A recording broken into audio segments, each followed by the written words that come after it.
Good afternoon, everyone. Welcome to a special edition of the MMAOB Daily Podcast. I'm your host, as always, Adam Martin, and I'm joined by my buddy Cole Shelton here to break down UFC Tampa and Bellator and PFL. There's a lot to talk about today, so we've got a good show coming up for you guys.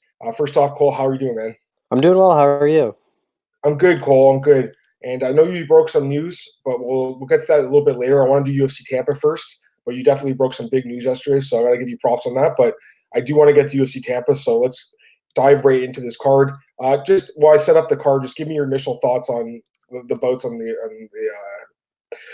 that the fans have in store for them this weekend. Yeah, this is actually a really good card. Probably one of the better fight nights they've done, especially because it's not a big ESPN. It's just an ESPN Plus one. It's a really good main event. Just a really good card all around. I think it does have a weird bout order, which we've seen a lot this year. I don't think some fights should be as high up as they are, and some fights are very low that I don't think they should be. But I mean, like before that Gifford Weaver fight, that was the third fight from the top before it got pulled, which didn't really make sense to me. But I mean, it's a really solid fight top to bottom. Yeah, I should mention that fight between Brock Weaver and Thomas Gifford was canceled. Don't know what's going on there, Cole. Brock Weaver's kind of saying that the UFC pulled him, and he can't say why. So you have to assume it's a USADA issue because he said it's not weight cut related. So you'd have to assume it's USADA related, but really don't know. So I can't really speculate. But we've seen that happen. Not saying he, tested positive by any means, but he could have been flagged for something that could easily get taken care of very soon. So unfortunately, that fight was canceled. But I'm with you, man. Why was Thomas Gifford on the main card? That guy, I don't even think he's won a fight in the UFC yet. So very, very strange. But we do have a bunch of good fights. Now, I really like this fight to start off the card, and I'm super confused why this is so far down. Just before you, with Gifford, I was talking to him yesterday. He said he's staying on the card. So really, okay. Well, there you go. Hopefully, they can find someone. Don't know who's going to fight, but and also I should note that the bout order looks a little different on Tapology than it does on like Wikipedia and stuff. So I'm going to go with Tapology's order. So actually, the fight that I was talking about is a little bit later on, but still should be on the main card. Anyways, let's just start with a women's fight here between women's flyweights JJ Aldrich and Laura Mueller. Opening odds: Aldrich minus 230, Mueller plus 170. Right now, the odds have dropped a little bit. Aldrich minus 170, Mueller plus 150. Who's your pick in this one? I really like JJ Aldrich in this one. I know she lost her last fight, but she looked really good against Macy Barber in that first round. She gave Barber a lot. She easily won that first round. Then she kind of gassed out and got TKO'd in the second. Laura Mueller's on that 2-fight losing streak. I think her job's on the line here. She lost to Botello and Wu, and she got stopped in one of them. Her only win in the UFC is against Shayna Dobson, which isn't that good of a win as we know now. But I like Aldrich here. I think she has the power where she might be able to TKO Mueller, but I think she'll edge out a decision. I do favor Aldrich quite a bit here, actually, as well. I'm surprised the odds dropped so much. I mean, she has, I think, a lot of advantages. I think she has the wrestling advantage. And also, she has the experience advantage. She's just fought better fighters, been in there, better fighters.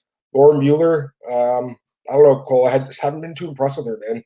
Hasn't looked good in the UFC. 1 and 2, beat Shayna Dobson, then lost to Wu and Botello. The Wu fight, she was a big favorite, got submitted, wasn't a good performance. And the Botello fight really wasn't good as well. Definitely a marketable fighter. I think we could say that. But, you got to win, too. You can't just be marketable. You got to win as well. So I do favor Aldrich. I think she wins this fight, probably decision. That'd be my guess.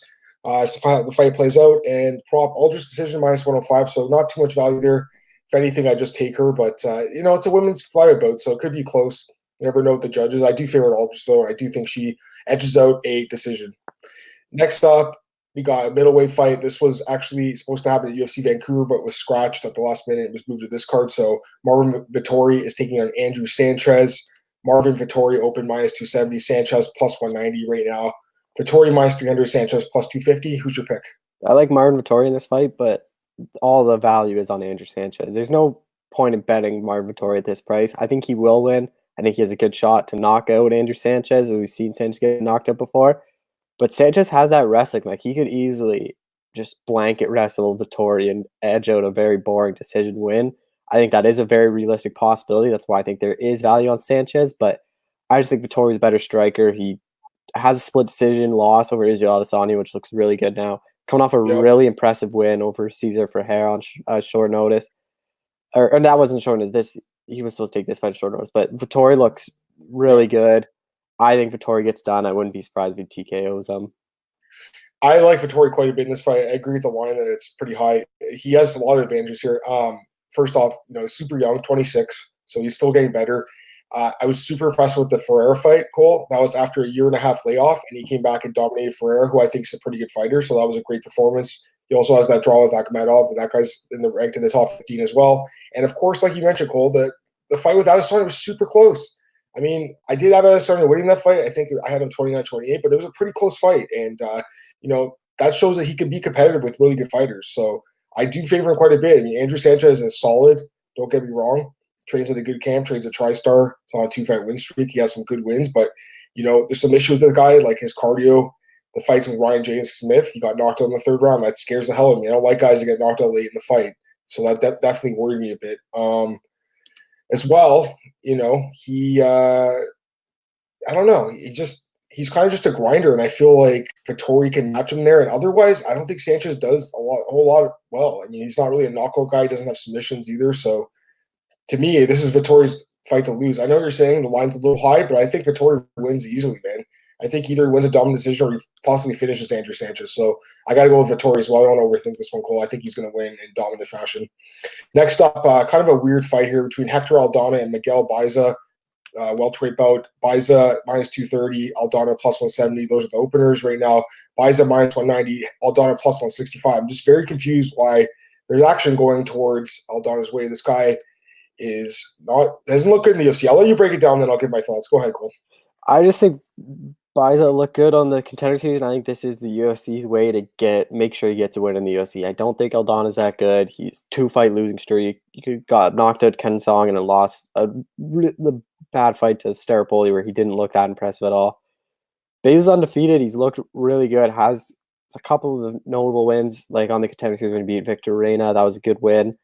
I think Baiza dominates this fight. I think he knocks out Aldana. We've seen Aldana get knocked out before. Baiza has the power. I just think this is a setup fight for Baiza to get a win in the UFC.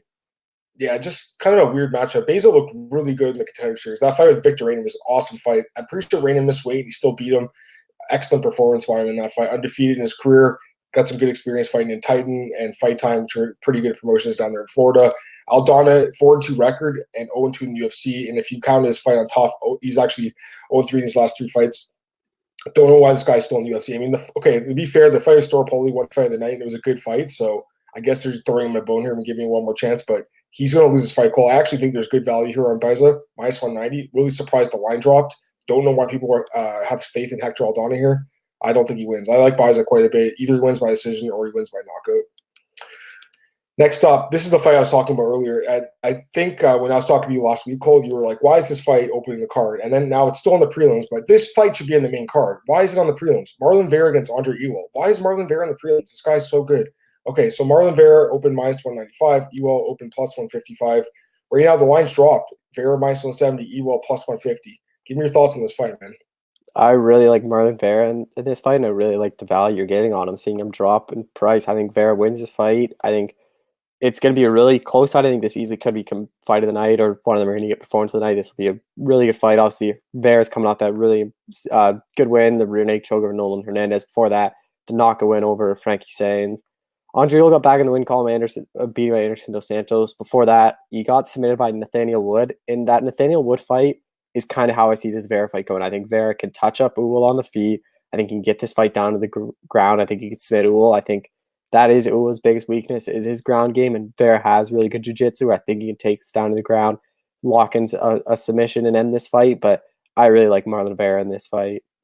I like Vera too, man. There's value on Vera. This guy is awesome, and for some reason, people respect him. I mean, he's always like just a small favorite lately anyways. I mean, to be fair, some of the guys he's beaten were, guys he should beat, like Vito Canetti and Luigi Byrne and those guys. But this guy is awesome, Cole. I think he's one of the most underrated guys at 135 right now. 4 straight wins by stoppage. He finishes you, man. Most of his wins are by stoppage. He has 1 decision in the UFC. Otherwise, he either knocks you or submits you. His losses are to pretty good fighters for the most part. I'm all in on Marlon Vera, man. I think this guy should have been fighting a top 15 guy. I guess he was supposed to fight Sean O'Malley. Obviously, O'Malley has a lot of issues with USADA. Don't know when he's going to fight again. But Vera's going to win this fight. Ewell's looked okay in the UFC. He's a decent fighter. This should be a decent fight. It should be fun to watch. But I like Vera quite a bit, Cole. He could either win the fight by stoppage or by decision, but I love him at -170. I think there's really good value there. I'm surprised that the line's so low. Next up, we have a flyweight bout between Davison Figueiredo and Tim Elliott. It's a pretty good fight as well. Opening odds had Figueiredo minus 210, Elliott plus 160 right now. Figueiredo minus 210, Elliott plus 175. So the line's pretty much held steady. Who's your pick here? I like Davison Figueiredo in this fight. It's good to see Tim Elliott back, but he hasn't fought in a while, and just his injury that he's coming out of towards like ACL, MCL, LCL, and I think he had some other torn ligaments in there too. It was a really bad injury. And he also hasn't fought in flyweight since June of 2017 against Ben Nguyen, because his last fight against De La Rosa was at bantamweight. So he hasn't made that cut in a while. He lost last time at bantamweight when he was submitted really early against Ben Nguyen.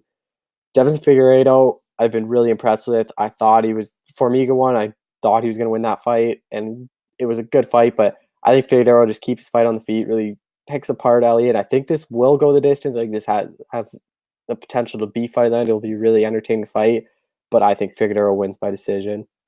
Yeah, I agree with you. This should be a good fight. Figueiredo is very fun to watch. 61 record. He has that one loss to Formiga. That fight, I think, exposed him a little bit because his wrestling did not look good in that fight. He got taken down quite a bit, but otherwise, Cole 5-1 overall in the UFC. The fight with Pantoja was an amazing fight. One of the best fights of the year. Looked really good in that fight. Guy's got good striking. Very dangerous guy at 125. Elliott, very experienced, good wrestler, but the 2-year layoff scares the hell out of me. Having said that, Cole, you know what, man? Stylistically, this is a fight Elliott can win because he has that wrestling, and Figueiredo got exposed by Formiga. So if Elliott just really pursues the takedowns, and we've seen him get takedowns against guys like Demetrius Johnson, so if he can do that to Figueiredo and just take him down and hold him, he can win this fight. I don't trust him, though, coming off the layoff, so I got to go with Figueiredo, but personally, I don't want to bet this fight because I do think Elliott actually can win based on the wrestling. So my pick's Figueiredo win decision. Should be a good fight. If anything, I'd just go with the fight going the distance because I think there's a very good chance it goes in 3 rounds. That's minus 190. I don't see a finish here. Maybe there could be, but I think it's going to go 3 rounds. Should be a good fight. Next up, we have another pretty solid match right here between welterweights Max Griffin and Alex Morono. Morono open minus 130, Griffin open minus 110. Right now we have Griffin the favorite minus 145, Morono plus 125 underdog. Who's your pick? I like Max Griffin here. This is another fight that I think could easily be fighting night. These are two guys that just throw down. We saw Griffin's last fight. He had a really good performance against Salim Hamedov. Morono's coming off that ground pound TKO win over Zach Otto, which was a good win. I favor Griffin, though. I think his striking is better. I think he's faced better competition. All his losses are against top guys. The Thiago Alves loss, I think we can all agree he won that fight. Lost to Curtis Millender, lost to Eliza Zaleski dos Santos, and lost to Colby Covington. None of those losses are bad. He has a win over Mike Perry, which is good, where he really picked Mike Perry apart. I think he'll do the same to Morono. I think he'll edge out a decision win here. Yeah, this is a good fight as well. These guys, like you said, throw down. They're always in good fights. I'm going to favor Morono slightly, though. I don't know. I just think he can win this fight. He's looked really good lately. Zach Otto win was incredible. He's a little bit younger, which I like. I don't know. I think it's going to be a super close fight, but the odds open actually Morono's a slight favorite. I kind of agreed with that. The line's flipped now. Griffin's the favorite. I can see why Griffin's got some really good performances in the UFC. He's looked solid, but I don't know. I kind of lean towards Morono. It's not a fight I bet on personally. I think it's going to be super close, and I could be wrong about this one, but my gut instinct is that Morono's going to edge out a super close decision. Could be a split decision, and that's what my pick's going to be. So should be a close fight. I think these guys throw down on the feet, but I think Morono's going to be slightly more effective with his strikes and win a decision. All right, next up we have light heavyweight bout between Devin Clark and Ryan Spann. Opening odds had Ryan Spann minus 215, Clark plus 165. Right now, Ryan Spann minus 140, Clark plus 120. So the lines drop quite a bit. Spann's only a small favorite now. Who's your pick? I like Ryan Spann here. I've been really impressed with him. His last win over Little Nog was a really good, quick knockout win. Devin Clark, though, I think his last win impresses all. I think not many people picked him to beat Darko Stosic. He had a good performance. Before that, although he got knocked out to Alexander Rakic, he had some success in that fight early on. His losses aren't bad. Like, he's lost to Jan Blachowicz, but he doesn't have any huge notable wins. I think the UFC is trying to set up Ryan Spann here to get close to that top 15. I think they have something special in them. And I think his power, I think he'll connect and knock out Clark in the first or second round here. Yeah, I'm a little surprised Superman's not ranked coming off the win over Little Nog. I was there for that fight, Cole. It was super impressive. The guy's on a nice win streak, 6 fights in a row. Looked really good. Solid fighter, man. Good submissions, good striking. He's just very solid. Clark, you know what? I got to give him props. He looked good in that last fight against Stosic. Got the win there. But overall, Cole, very inconsistent in the UFC. 4-3 record. Kind of one of those guys that's win-loss, win-loss. He hasn't won a fight by stoppage in the UFC. Really has no great wins in his career. The best win he has is over Stosic, who's not a ranked fighter. Clark coming off that win over Lilnog, that was super impressive to me. He also has that submission win over Emiliano Sordi, Cole, in Contender Series. And that guy is super, super good right now in PFL. So I like Spann a lot. I don't know why the line dropped. I don't get it. Minus 140. I don't get it. I think there's value on him. I would go with Ryan Spann. I think he does win the fight by KO. That's only minus 120, so just take him at minus 140. I think there's some value on Ryan Spann here. I'd be surprised if he lost this fight. I think he wins. Next up, we have James Vick against Nico Price. This is a welterweight bout. James Vick moving up in weight for this fight. Opening odds, Nico Price minus 175, Vick plus 135. Right now, Price minus 155, Vick plus 135. So the line's tight, not too much movement either way. Who's your pick here, man? I like Nico Price, and I think he'll knock out James Vick. I think a lot of people think Vick will do better at welterweight, but I think it's the same thing as what happened to Luke Rockhold. I think your chin's not hanging at 55. I don't think it's going to hang at 70 when you're getting hit harder and with more power, similar with Rockhold experience at light heavyweight. I think this is James Vick needs this fight to save his job in the UFC. That would be 4 straight if he loses. I think this is a really tough fight for him to make his welterweight debut. Nico Price brings it. He's always going to be in your face throwing bombs. I think he's kind of that guy. It's either him or his opponent's going to get knocked out. He's never in a boring fight. I just don't think Vick's fixed the issues where he keeps his hands down. And I think if he continues to keep his hands down, Price is going to catch him. He's going to knock him out. I like Price too, man. I think he does win this fight by KO as well. Like you said, Cole, James Vick, his chin definitely, he can get caught. And if he gets touched up here by Price, who has tons of knockout power, I think he's going to get knocked out. So I like Price here. I don't want to overthink too much. I know he's kind of been inconsistent in UFC as well. He's been finished a few times, but look who he's lost to. Jeff Neal, Abdul over Zach Allison, who's a really good fighter, who obviously has issues outside of the cage, and Luke Hay, who's just like Neal, top 15 guy. So he's got some good wins as well. Juban is a solid win. Tim Means is a solid win. Knocked those guys out. The Tim Means fight, that was a brutal knockout. The Randy Brown fight knocked him out. Submitted Thatch, submitted Sullivan. This guy's just really good, man. I am a huge fan of Nico Price. I think he's a great fighter. Problem is, obviously, he's one of those guys like Justin Gaethje, man. He just goes to war, and sometimes he gets finished himself. So this guy is really fun to watch. I think this is going to be a very solid fight, very fun fight to watch. But Vick, the 3 straight losses, the 2 knockout losses to Hooker and Gaethje. Cole, to be fair to him, he's only lost to elite guys like Hooker, Felder, and Gaethje. We got to be fair to this guy, but I agree with you, man. I think that, if your chin is not holding up 155, I don't think it will 170 when you're fighting a heavy hitter like Nico Price. It's a terrible matchup, I think, for Vick to move up to welterweight too. There was easier fights for him, and the UFC's giving him a very tough fight. He probably asked for a top guy. He's getting one. Price, not top 15 guy, but a top 25 guy in my mind. Nico Price by KO, that's my pick here. And I think he wins probably in the first round. All right, now we're getting to the main card here. First fight on the main card. I think you interviewed Eric Anders, so if you did, give me your thoughts on that interview. But Eric Anders takes on Gerald Meerschaert. Eric Anders open minus 150, Meerschaert plus 110. Right now, Anders minus 160, Meerschaert plus 140. Go ahead, Cole. Yeah, I actually talked to Anders. It's up on BJPenn.com right now. But something he did for this camp, and I really like, is he went down to Fortis for a bit, worked with Uriah Hall and Jeff Neal. I think that's going to help him out a lot. He said he spent some time working with Ryan Spann because they're both on this card together. I think that's a lot better because out in Alabama, all he does is train with Walt Harris and just a bunch of local guys. I don't think you really get a whole lot of looks. I think he kind of needs to get that big camp in, which Fortis has. But this is a fight to be really interesting. Eric Anders obviously cutting back down to middleweight. I think he is better at middleweight, even though he has those losses to Theodore. But the Machida loss, I think that could have went either way. This fight is going to be really interesting. If Meerschaert can get down to the ground, I think he has a good chance to submit Eric Anders. But we've seen Meerschaert start off really slow, where Anders starts off really fast. I think if that happens, I think Anders will be able to catch Meerschaert, knock him out. The pick is Eric Anders by knockout, but I wouldn't recommend betting because I think there's a very good possibility Meerschaert could easily take him down and submit him. Yeah, this is a super close fight and go either way. It's a coin flip, in my opinion. There's some more value on Meerschaert as a dog here.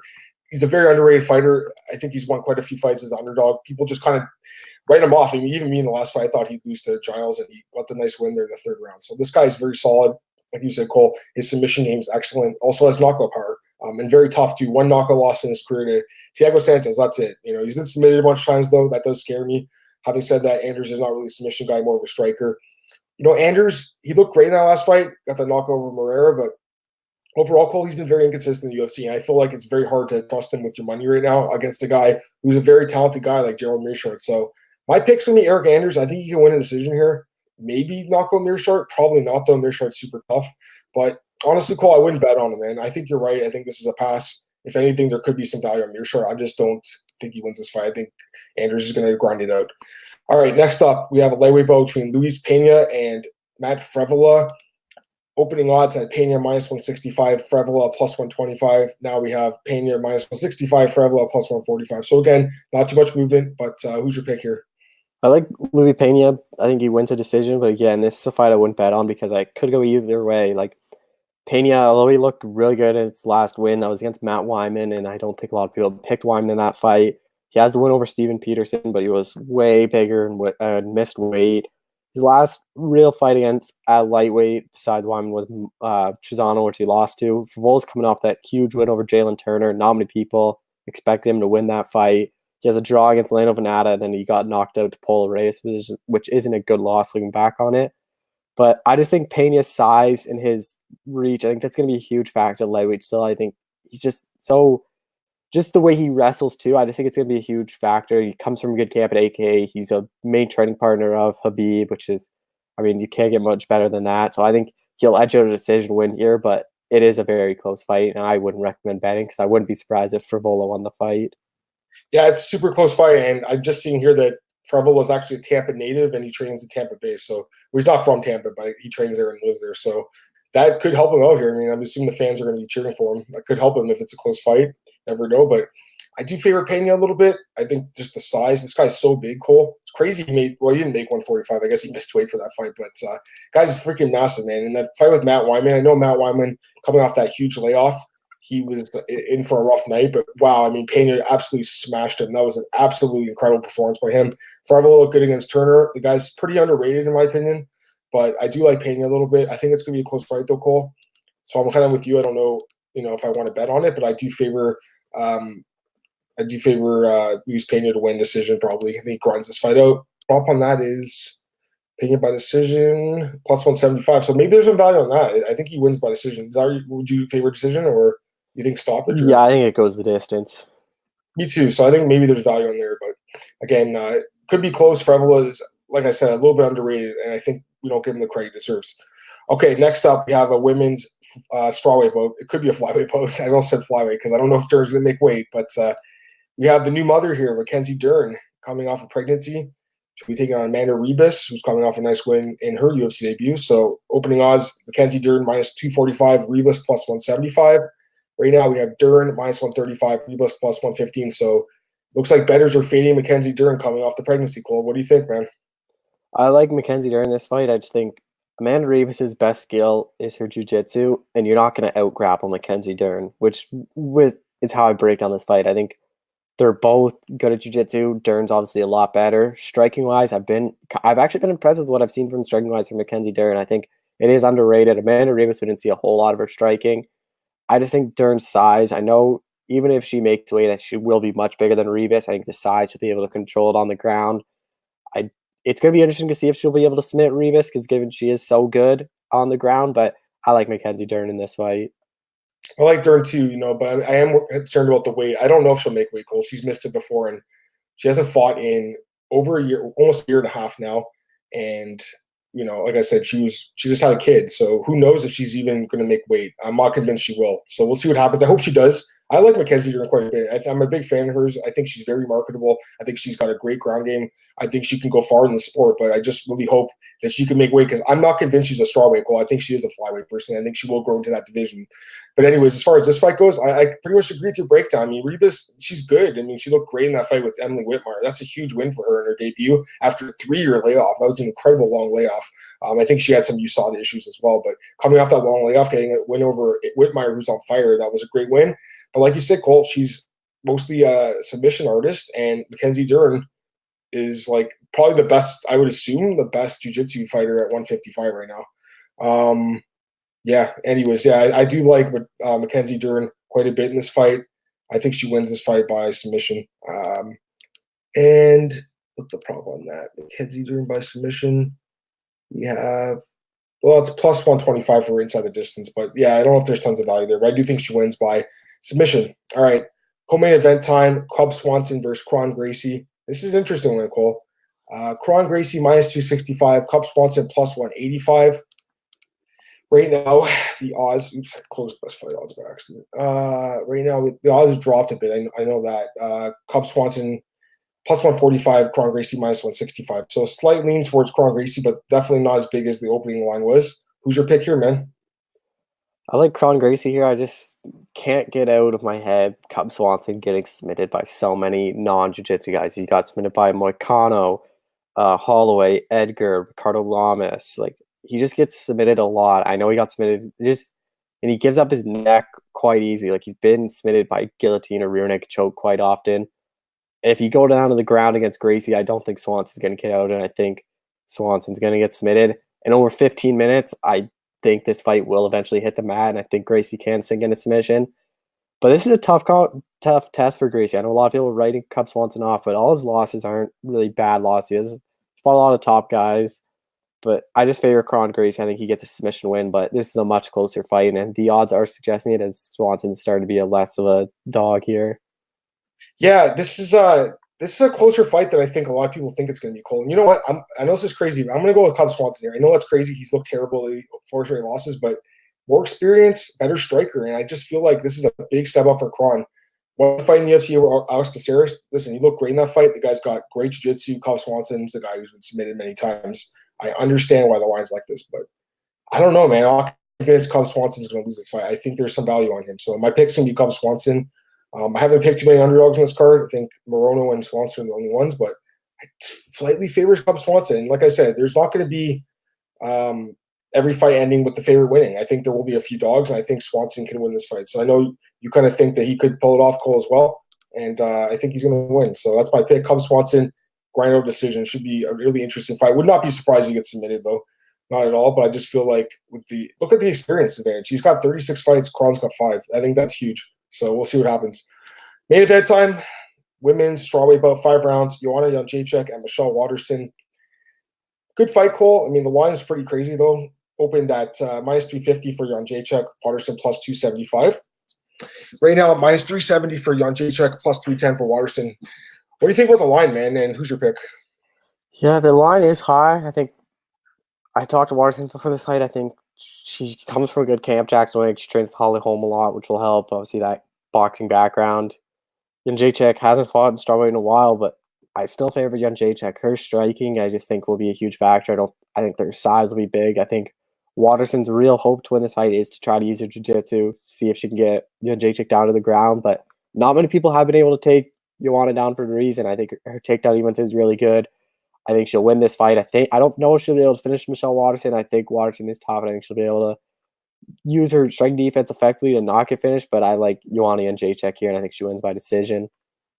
Yeah, I do like Joanna as well. I think she's just a better fighter. More proven in 5-round fights, which I think is the key here, 5 rounds. I just think the line's a little high. Waterson's looked really good lately, 3 straight wins. Joanna hasn't fought at strawweight since last summer as well, so that's kind of interesting. But, I mean, she lost to Valentina. She lost to Rose. Those are elite fighters. I'm not completely writing off Joanna yet. I think she wins this fight, Cole. Should be an interesting matchup, though. I think that, like I said, the line's a little high. Waterson could be more competitive than people think, but I do feel like Joanna's going to get her hand raised at the end of 5 rounds, and I do think she'll probably win by decision. That's minus 145, so a little bit more reasonable. But considering it is 5 rounds, who knows? Maybe there's going to be a stoppage. But I do like Joanna to win a decision, and, I'm going to respond to this guy anyways. So don't really love the comment, but I'll respond to it. So this guy, can't even pronounce his name. But anyways, the comment is, we got 2 comments here. One, who's the best underdog pick in the card? I'll give you your time to answer the question, Cole. I know you didn't pick any underdogs, Cole, so who would you pick, though? I like Frivola, I think, is an underdog. I think Morono is an underdog. And I think Clark is an underdog, or probably the 3 I'd go with. Yeah, like I said, I picked Swanson and... Well, actually, Cub, I think, has a good chance, too. I picked Swanson and Morono as dogs.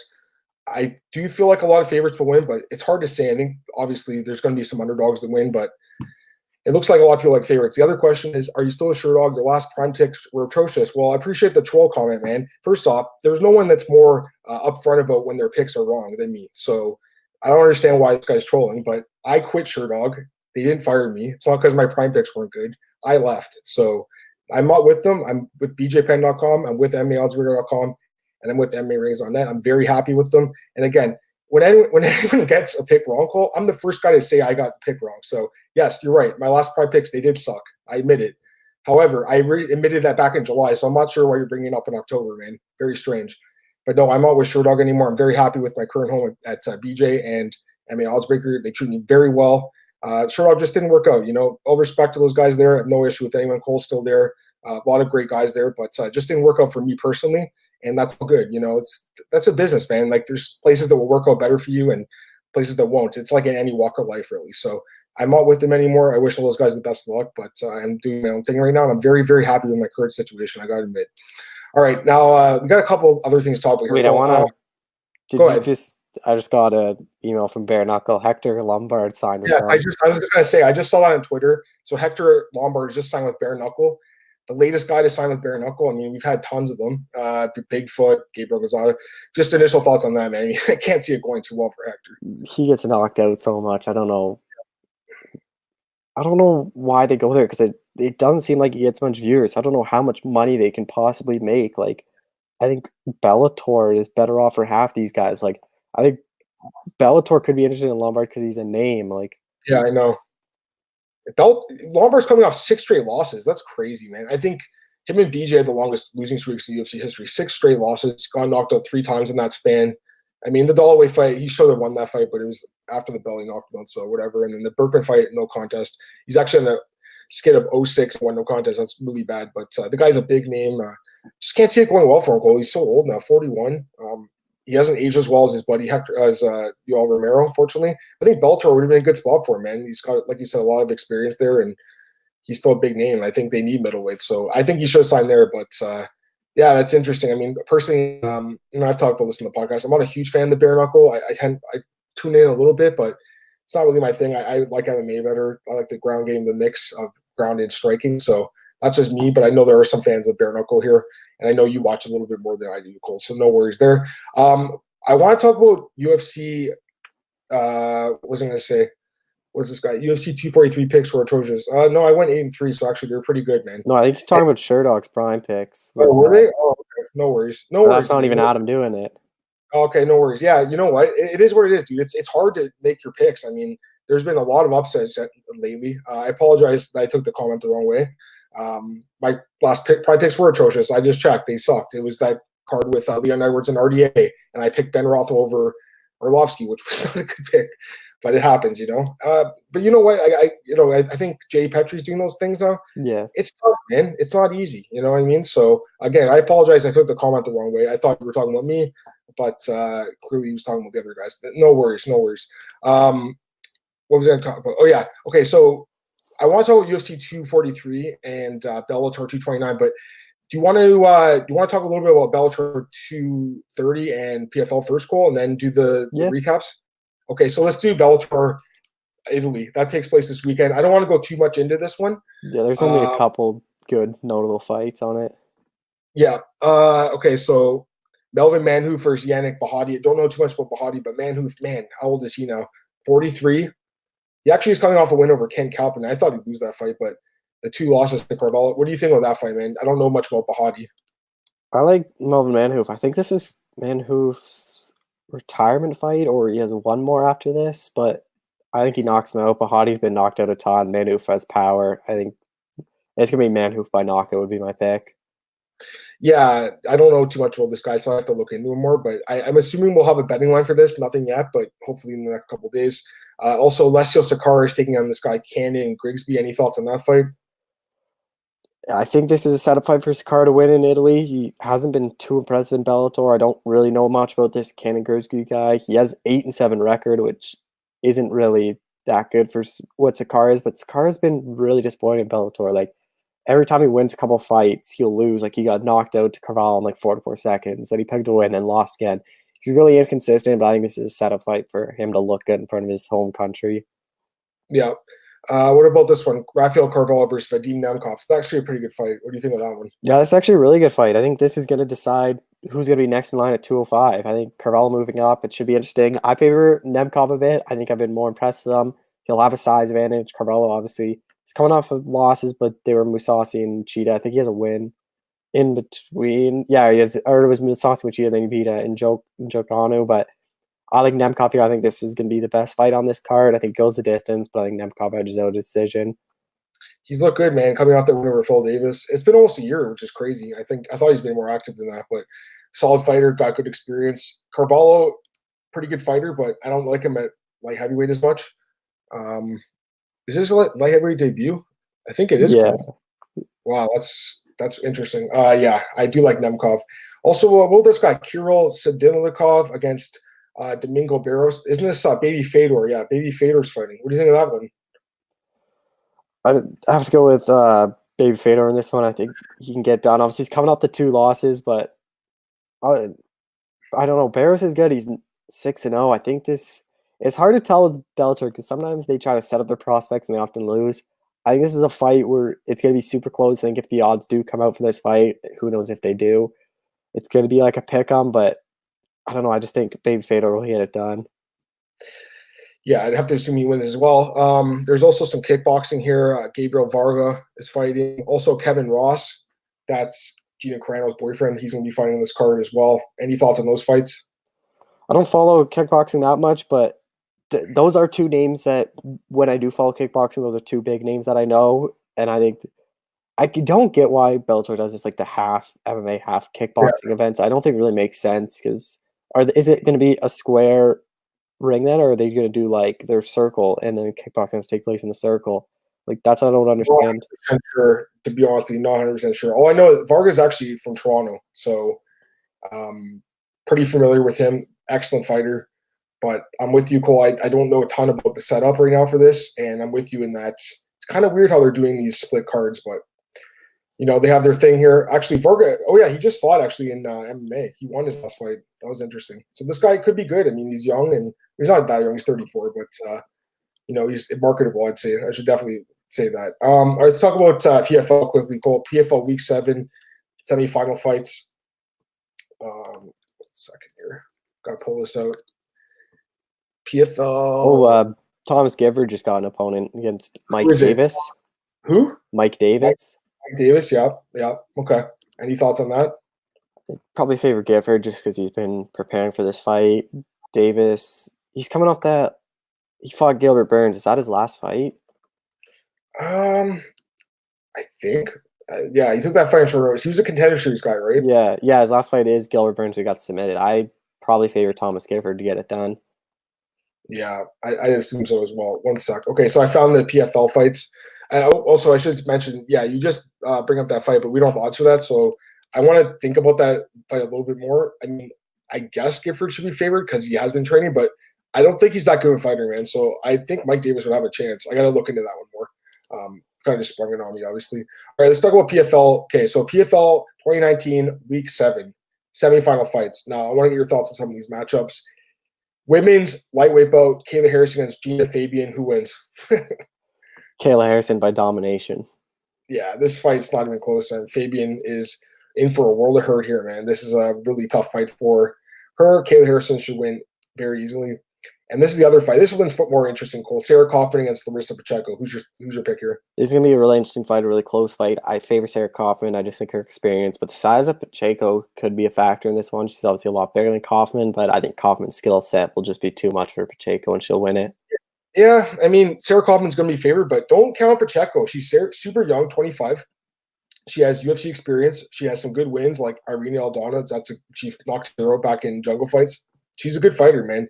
Unfortunately, she kind of came to the UFC at a very early age, got knocked out by Jermaine Durandamy and finished by Andrade. She lost to Shayson on the show. But I think she's actually a decent fighter. So I would give Pacheco a pretty good chance to win this fight. I think it's closer than what the odds are going to be. John Howard against Dave Michaud. Thoughts on that one?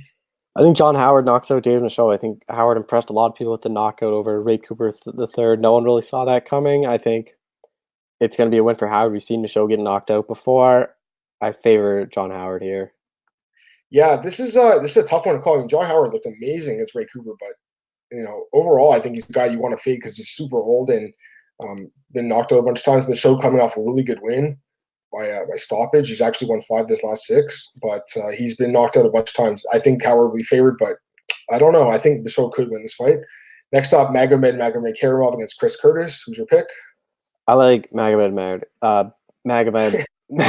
Karamov here. Too many Magomeds, but we saw what he did against Chris Curtis in the first fight. His wrestling is just going to be a huge factor. I really like Chris Curtis as a fighter. I think he's really good.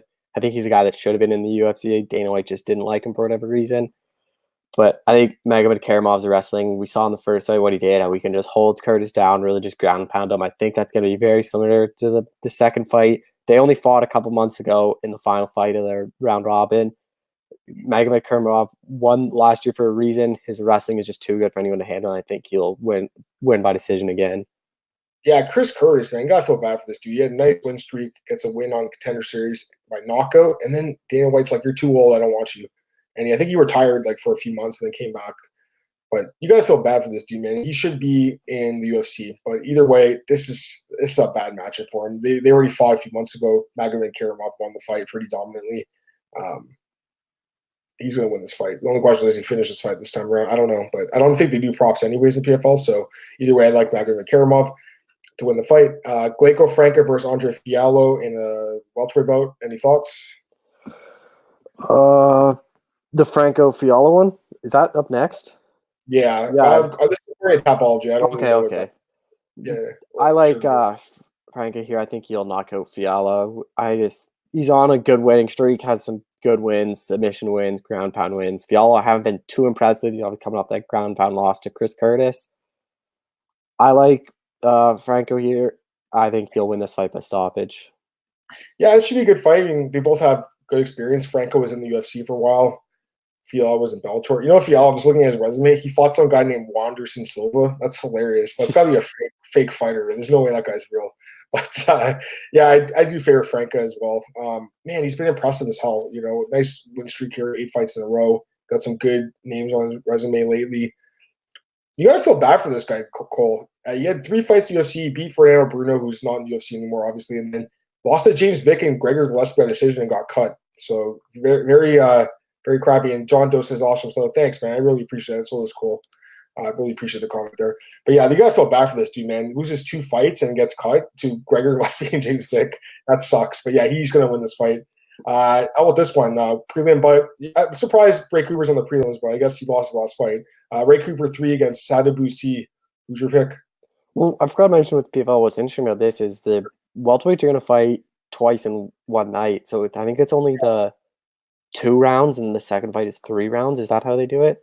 So yes, I'm pretty sure you're right. They did that last year. There were some draws. In the case of a draw, if I'm not mistaken, the guy who wins the first round wins the fight, which is kind of weird. But no, I think they're switching it. They're doing if it goes a draw, it's pride rule, so it's over the course of the entire fight. They judge the entire fight. Better. Okay, cool. So the judges have to pick someone. Okay, that makes sense. Yeah, I like that better because there was too many draws last year in it. I did not know that, but I'm glad Cole brought that up. And anyways, who's your pick in this one? Well, and then just another clarification: the women don't fight twice in one night because they're the only 4, so they'll fight on December 31st. Just the welterweights will go. But I like Ray Cooper III here. I think that loss to John Howard was really disappointing. He was kind of that star of PFL last year. Oh yeah, and a lot of people thought maybe the UFC should try to sign him and lure him away from PFL. And his stock took a big hit this year. He didn't have a very good performance against Zane Kamaka. He got the submission win, but he didn't look as good as he did. Then Howard, he just got knocked out. He got caught. Sabdou's side, just not that impressed with. He doesn't have that many good wins. I think Cooper should be able to knock him out, but you never know how Cooper's chin is like after getting knocked out, where Sai has power. He could knock him out, but I'll pick Cooper by knockout. Yeah, I like Cooper too, but like you said, Cole, he's kind of declined a little bit. I feel like maybe he got a little cocky. You know, he had such a good showing last year. The 2 wins over Jake Shields, incredible wins. I think he got a little cocky, man, and he thought he could run over these guys. And John Howard is the fight he should have won. He was like a massive favorite, gets KO'd. So hopefully he's learned from that. You know, I think this guy's very good, and I do like him quite a bit in this fight. I do think he could be in the UFC one day. Give me Ray Cooper 3, man. I think he wins this fight by KO. How about this one? Jesse Ronson against Nikolai Alexakin. If I'm not mistaken, this is a non-tournament fight, right? Yeah. Non-tournament fight, right? Okay. Who's your pick? I like Jesse Ronson here. I think Obviously, he's coming off that loss to Schulte, but he looked really impressive against the former champ. Alex Austin actually just fought Ben Askren and lost, but I know Ron's a natural lightweight, but he's fought at welterweight in TKO, which is probably Canada's probably top or second best promotion. Like regional wise, he was the welterweight champion there. He has a lot of good wins. I think Ronson is a better fighter, and I think he'll get the win here. Yeah, Ronson's awesome, man. I've seen him fight a couple times in person in Ontario here, back in the Score Fighting series. Very good fighter. You talk about bad runs in the UFC, Cole. 3 straight split decision losses to Michelle Prazeres, Francisco Trinaldo, and Kevin Lee, and got cut. I mean, that is just absolutely brutal. He got signed to the UFC last year. He was supposed to fight UFC 231, and he missed weight, and UFC was super pissed at him, and they cut him. So, fortunately for him, he's landed in PFL. It's a good spot for him. He took that fight with Schulte on short notice. He lost, but I think it gave him some goodwill with the promotion. He's giving another fighter. But this is a tough fight, man. This guy, Alex Sokin, look at his record, Cole, 24-5, and look who's beaten, like some good fighters. Jonathan Webb, former UFC fighter. Elias Silverio, former UFC fighter. Dominic Steele, former UFC fighter. Mike Graves, former UFC fighter. So this guy's fought UFC caliber guys, man. He's been beating them. He's on a nice win streak. I kind of think this guy wins this fight, personally. So we'll see what happens. I like Ronson quite a bit, but he can be inconsistent at times. I think this could be a tough fight for him. Last fight on the card, another guy should be in the UFC. Crazy that he's not in the UFC. Brendan Lofton against Matt Waggy. Wow, I mean, Dana White, is this not proof that he's the most stubborn guy out there, Cole? Come on, he should be in the UFC. I think Lofton should be in the UFC. I think he'll prove it here. I think he'll finish Matt Waggy. I think he has to be a favorite next year to win that tournament. I think he is one of the best fighters in the world. I think he would have been ranked at featherweight. I think he's that good. His just wrestling's good. His striking's good. He's just a very well-rounded fighter. I think he'll dominate this fight. Yeah, Lofton wins this fight, man. And again, I was very surprised when Dana White first passed on him, and how stubborn he was when all the fans, media, and other fighters were saying sign the guy, and he still was like, no, I don't want him. Just crazy, man. Crazy. Dana White's like, well, let's go see if he can prove me wrong. I think he will. I think this guy's going to have a good run. And you know what, Cole? You know what? It might work out really well for him because I think he has a good chance to win that $1 million next year. So we'll see what happens there with Brandon Lofton. But yes, that's it for PFL. All right, so I actually recapped the UFC 243 and Bellator 220 yesterday on my own podcast, but I didn't get a chance to talk about with Cole. So let's talk about it briefly, Cole. I don't want to go too much in depth in here, but let's start with obviously the main event. Adesanya beats Whitaker, second round knockout. I picked Adesanya, you picked Whitaker up, if I'm not mistaken. So crazy fight. I thought it could have went either way, but I did like Adesanya slightly, and I think he proved in this fight that he's the best middleweight in the world right now. But he's going to be taking on Paulo Costa next, so tell us about it, man. You broke down the news.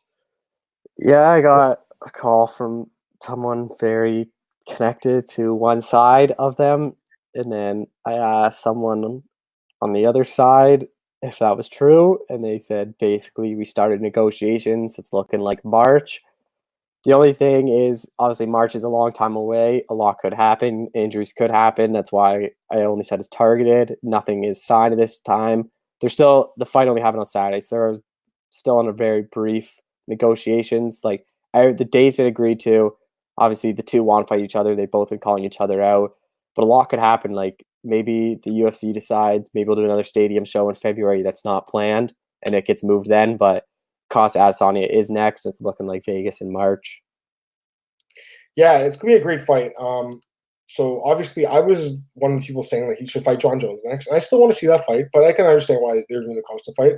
It's an excellent matchup. And I should mention the opening odds have been released for that. The opening odds actually had Adesanya open at -140 and Costa open at +120 right now. Adesanya -175, Costa +150. So slight action in Adesanya's way.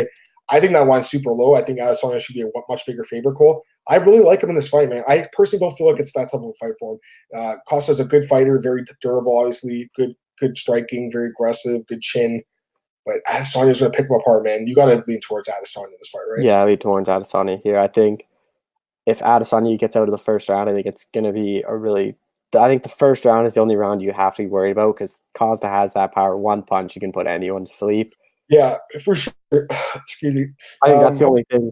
Like, just that if he gets out of that first round, I think it's going to be Adesanya because we've seen Costa gas in 3 rounds. Adesanya, if he takes him to deep water, takes him to the 4th, 5th round, it's going to be a beatdown, I think. Yeah, I agree with that. Do you think the John Jones fight will happen next year or the year after? Because that's going to happen. I think it will happen. Am I interested in it at all? No, I think it would be a complete, utter domination for John Jones. I think if you look, I honestly think Thiago Santos was like a minus 500 favorite. I think, or a plus 500. Sorry, I think Adesanya should be like plus 800. I don't even think it would be close. The size difference, Jones could grab him, bring him down, and Adesanya would knock it up. Strength, yeah, and you probably just get taken down, but they're the same height, 6'4", and Adesanya has an 80-inch reach, so he could actually reach John Jones, who's 84, I believe. So I think it's an interesting fight, but yeah, I can see why he's kind of focusing on the middleweights right now. Co-main event, Dan Hooker beats Quinta. Again, I've talked about these fights, so I don't want to go too much in depth, but I do want to talk about Dan Hooker here because I just actually wrote the article, BJ Pennicle. He wants either Justin Gaethje or Dustin Poirier. Do you think he gets one of those guys? I don't think he gets either. I think Really? he's more in line of that Paul Felder, Edson, or not Edson, but like the Paul Felder range. Hold on a second. Go ahead, though. Sorry, go ahead. I think he's in that Paul Felder range. I don't think he's getting a top 5 guy. I think Gaethje's going to wait for the title shot, the winner of Khabib Ferguson. I think Poirier's going to fight.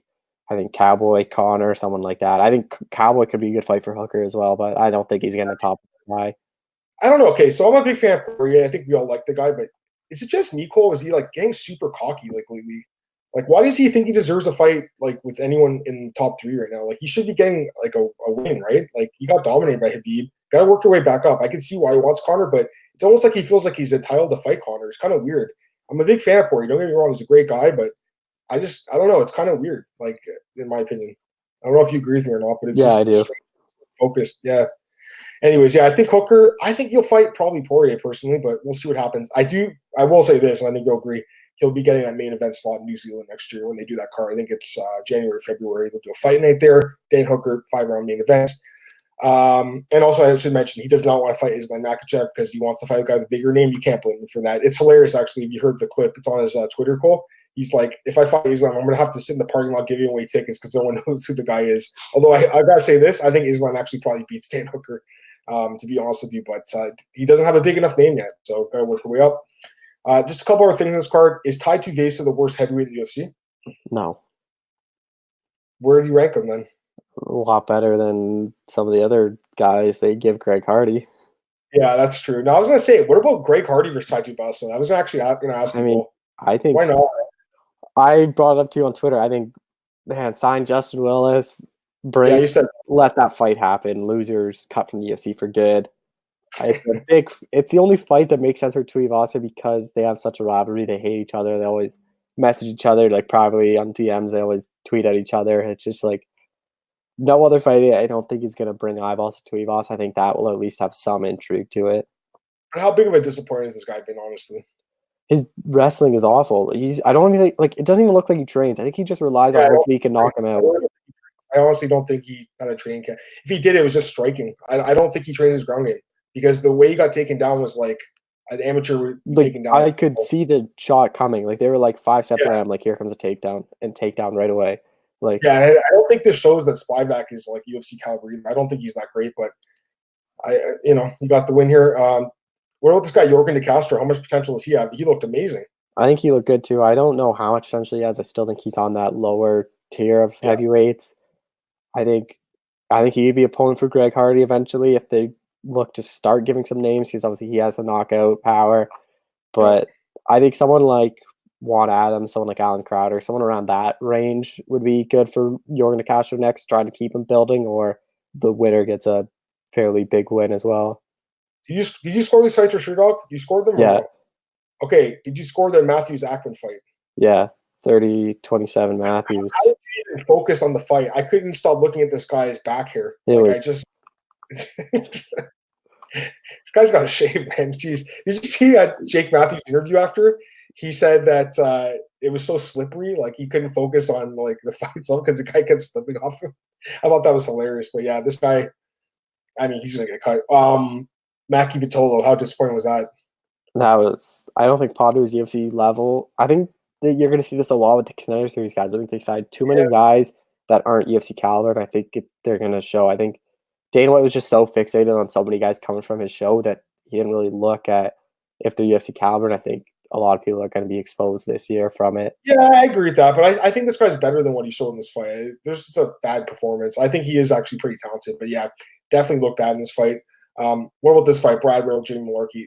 Fight of the year or top 5 at least? I think it's up there. I think it's easily the best fight we've seen in September and October. I don't think we've seen a better one. I think I'd still have to give the edge to Adesanya Gasol. I think that's going to be up there. I think. Yeah. I think. What do you think? I said because Brad Riddle says he wants to fight in Vegas. Tristan Connolly says he wants to fight in Vegas. I like that fight a I lot. love it too, man. I think it'd be a sick fight, right? Tristan Connolly versus Brad Riddle. I think that'd be great. Are you buying Megan Anderson as a contender for Amanda Nunes because she thinks she can beat her? I mean, how many featherweights are there? 3? Nunes, Spencer. It would be like. That's a bad picture for her. Do you know what? Honestly, I think Felicia Spencer deserves the title shot more than Megan Anderson coming off a loss. Yeah, I agree with that too. Actually, Felicia Spencer is an interesting fight for Amanda Nunes. Maybe they do that fight next, Anderson versus Spencer. It already happened, and Spencer submitted her in like what other fights are there though? There's no one else. Maybe do the rematch. Maybe do the rematch. Loser gets cut. Winner fights Nunes. That's the last fight of the featherweight division. That fight was actually earlier this year in Rochester. I just remembered, but yes, there's no one in that division. How about that cheap shot from Nadia Castle? You think it was karma when she got finished? I don't like her move at all. I think it was. I don't mind people saying like, "Oh, Masvidal was disrespectful because he never glove touch and you just do a flying knee," but they had no intention to glove touch, so I don't have any problem with that. If you don't have any intention to glove touch and you throw a knee or you throw like an overhand right away, I have no problem. But if you're sticking your hand out for glove touch and then you throw a punch or a kick, I think that's very disrespectful. I think it's, and then she got caught right after when she was charging in, which is kind of funny. She's going to get cut too. She hasn't looked good in the UFC. All right. Bellator 229, really quickly, Cole. We only have like 2 minutes left to talk. Larkin gets the win. You think he's next in line for the winner of Lima and Rory? He might be up there. I think it depends if Lima wins. I think they could do a trilogy. But I think Larkin, that was a big one. I think this win was probably the number one contender fight. I think Larkin looked good. I think he has that name, or you could mark it as a title fight, and people would be like, "Oh, Lorenzo Larkin, I know him," and they'd want to tune in. Yeah, he looked really good. What about Tony Johnson knocking out Joe Schilling? That was impressive as hell. Joe Schilling's just not good in MMA. Just plain simple. Yep.